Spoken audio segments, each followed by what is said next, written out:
right now, there have been survivors of Jeffrey Epstein speaking at a press conference on Capitol Hill. They're calling for these case files, these documents to be released. Is the Justice Department protecting any friends or donors, sir? So this is a Democrat hoax that never ends. You know, it reminds me a little of the Kennedy situation. We gave him everything over and over again, more and more and more, and nobody's ever satisfied. From what I understand, I could check, but from what I understand, thousands of pages of documents have been given. But it's really a Democrat hoax because they're trying to get people to talk about something that's totally irrelevant to the success that we've had as a nation since I've been president.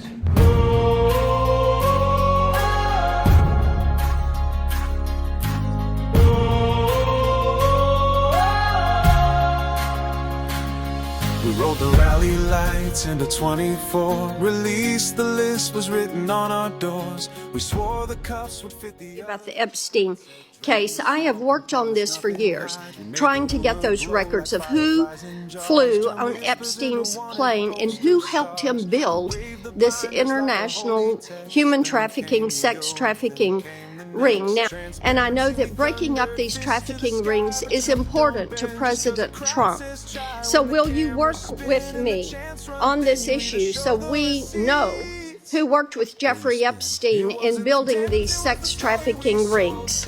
Absolutely, Senator. Child sex trafficking has no place in the United States of America, and I will do everything, if confirmed as FBI director, to make sure the American public knows the full weight of what happened in the past and how we are going to countermand missing children and exploited children going forward.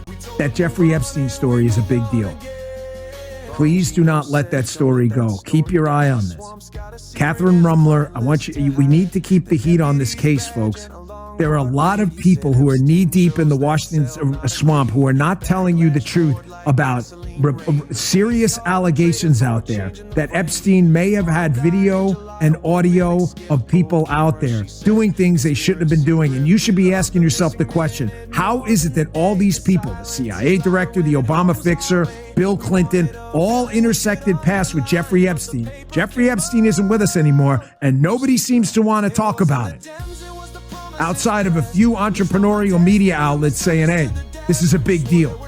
Tomorrow, Jesse, breaking news right now, you're going to see some Epstein information being released by my office.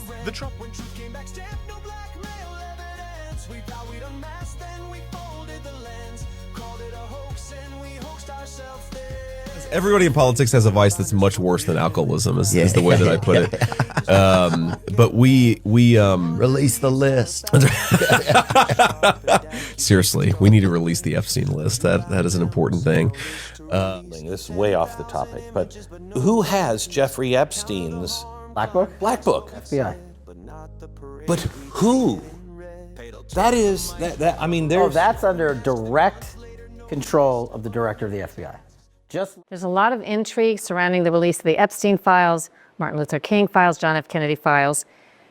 Is that process still on track? I think that's one of the most often questions I've been asked the last couple of days, to release these records on Epstein, MLK, and JFK. Well, Pam Bondi's done a phenomenal job in every respect, and there could have been some holdback. I haven't heard too much about it, but they could. But the bottom line is the records are getting out. The Kennedy records are getting out. Those are the ones I really wanted to see the most, were the Kennedys. And during my administration, as you know, I released a lot of them, but then a lot of people started coming in, people that I respected, people that worked for the administration, asked me not to release the rest. And I respected that. They gave me certain reasons, but I respected that. And I did say, I must tell you, I said that probably wish I did release the whole thing because I have no idea what's in there. But since then they found, and we found 2,000 more documents on Kennedy. And the one they want most is Kennedy, and it's going to be released. It's moving along, and it's moving along. Mr. President, your daughter-in-law said that there should be transparency in the Epstein case. Do you agree with her, sir? The Attorney General's handled that very well. She's really done a very good job, and I think that when you look at it, you'll understand that.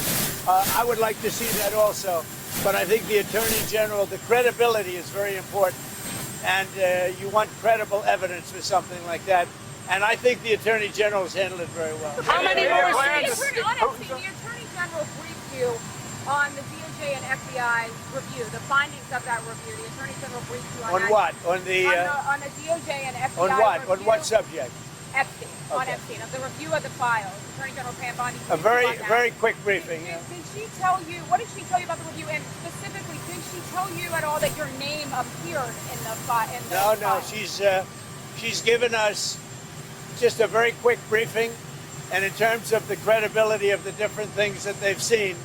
And I would say that, these files were made up by Comey, they were made up by Obama, they were made up by the Biden, we went through years of Epstein files. President Trump is asked if he was told he's in the Epstein files. He says no. And so we're here tonight, where we're learning that President Trump was told. Well, this is a... And Gretchen, when the president's asked that question directly, were you told your name is in the Epstein files? And his answer is no. What questions does that now raise for you? A million others, because what's happened now is that this has left just the MAGA base caring about this. This is now in pop culture. If you asked Americans if they knew about this story 3 weeks ago, the majority would have said no. Now they're mostly saying they do, and like any good investigation, they want to know more details. So now you've left the political sphere, which was a small inside the Beltway realm, and now you're out into the general public. Colossal PR error. And if you looked at what else Donald Trump said that day after he said no, he immediately blamed President Obama and James Comey. So you know that he knew he was going to be asked it, and in the back of his mind, he was already had the storyline for his base. All right, Ellie.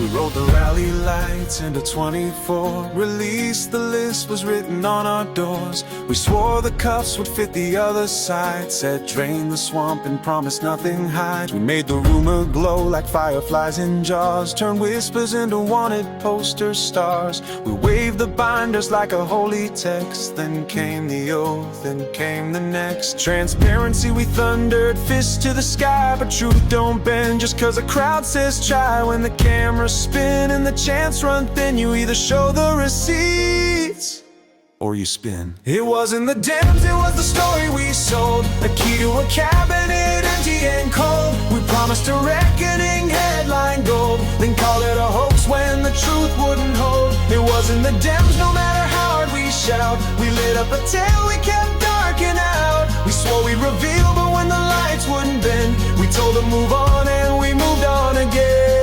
Bongino said, don't let that story die. Swamp's got a secret and a client list to hide.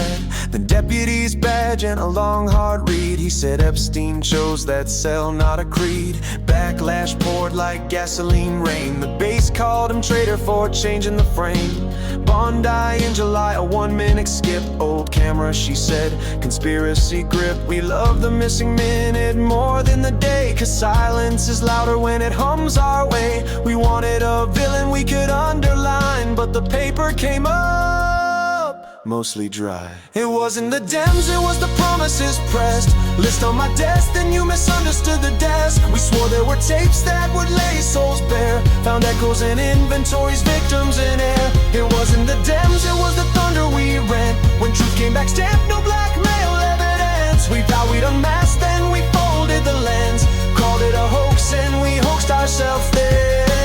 Phase 1 binders for the influence crowd. Recycled pages dressed in smoke and loud. 200 leaves for 1,000 claims. We sharpened accusations, dulled the names. A July memo said no list to release. 10,000 images but no grand piece. The count of the harm climbed past what we'd said, but not the parade we'd painted in red. Padel took the mic, no cover-ups, no masks. Then months later, no list, unmet tasks. Bondi and Wild said hype ran hot.